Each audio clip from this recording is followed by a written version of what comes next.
ഇന്നൊരു ചോദ്യവുമായിട്ടാണ് ഞാൻ നിങ്ങളുടെ മുമ്പ് വന്നത് കേട്ടോ. ഒരു ഒരു പ്രധാനമോ അപ്രധാനമോ എന്നുള്ളത് നിങ്ങൾ തീരുമാനിക്കുക.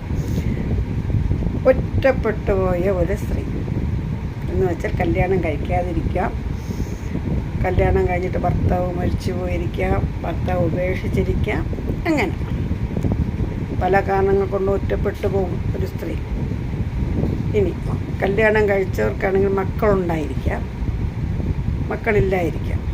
ഇത് രണ്ടും ഒരു വശം. ഞാൻ ചോദിക്കുന്ന ചോദ്യം എന്താണെന്ന് വെച്ചാൽ, ഈ സ്ത്രീ മക്കൾക്കും മരുമക്കൾക്കും വീട്ടുകാരെന്ന് പറയുമ്പോൾ അച്ഛനമ്മമാർ, സഹോദരങ്ങൾ, ഇവർക്ക് ഒരു ഭാരമാണ്, അധികപ്പറ്റാണ് എന്ന് അവർക്ക് തോന്നിയാൽ ഇവർ എന്ത് ചെയ്യണം? ഉത്തരം നിങ്ങൾ തരണം. ഇത്തരത്തിലുള്ള ഒരുപാട് സ്ത്രീജനങ്ങൾ നമ്മുടെ സമൂഹത്തിൽ ചുറ്റുവട്ടത്തും അല്ലെങ്കിൽ ഉണ്ട്. നമുക്കറിയാവുന്നവർ, നമ്മുടെ ചുറ്റുവട്ടത്തുള്ളവർ, അല്ലേ, ഒരുപാട് പേരുണ്ട്.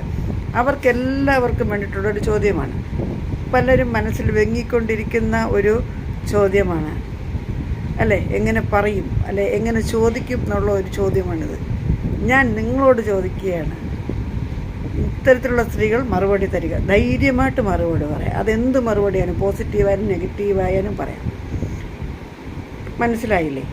സ്വന്തം വീട്ടുകാർക്കും മക്കൾക്കും മരുമക്കൾക്കും ഇവർ അധികപ്പറ്റാണ് എന്ന് തോന്നിയാൽ ഇവർ എങ്ങനെ പ്രതികരിക്കണം, അല്ലെ എങ്ങനെ തരണം ചെയ്തു പോകും? ഉത്തരം നിങ്ങളുടെ കയ്യിലാണ്. തരാൻ നിങ്ങൾ സന്നദ്ധരല്ലേ? അല്ലേ? അതിൽ നിന്നും ഉൾക്കൊള്ളുന്ന നല്ല മറുപടി അവർ ഏറ്റെടുക്കും. എല്ലാവർക്കും, ഇങ്ങനെയുള്ള സ്ത്രീകൾക്ക് വേണ്ടിയിട്ട് ഈ വിമൻസ് ഡേ ആചരിക്കുന്ന ഈ മാസത്തിൽ ഞാൻ സ്ത്രീജനങ്ങളോടും പുരുഷന്മാരോടും ഒക്കെ ഒരുമിച്ച് ചോദിക്കുന്ന, അച്ഛനമ്മമാരോടും ഒക്കെ ചോദിക്കുന്ന ഏക ചോദ്യമാണിത്: എന്ത് ചെയ്യണം? പുരുഷന്മാർക്കാണെങ്കിൽ അവർക്ക് പല മേഖലകളും തേടി പോകാം, അല്ലേ? അതുപോലെയാണോ ഒരു സ്ത്രീ?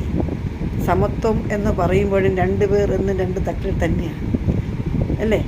പുരുഷനോളം സ്ത്രീക്ക് അതിൻ്റെ തുല്യതയ്ക്ക് വരാൻ പറ്റില്ല. തുല്യതയാണെങ്കിലും ചില കാര്യങ്ങൾ തുല്യതയ്ക്ക് അടുത്ത് വരാൻ പറ്റത്തില്ല.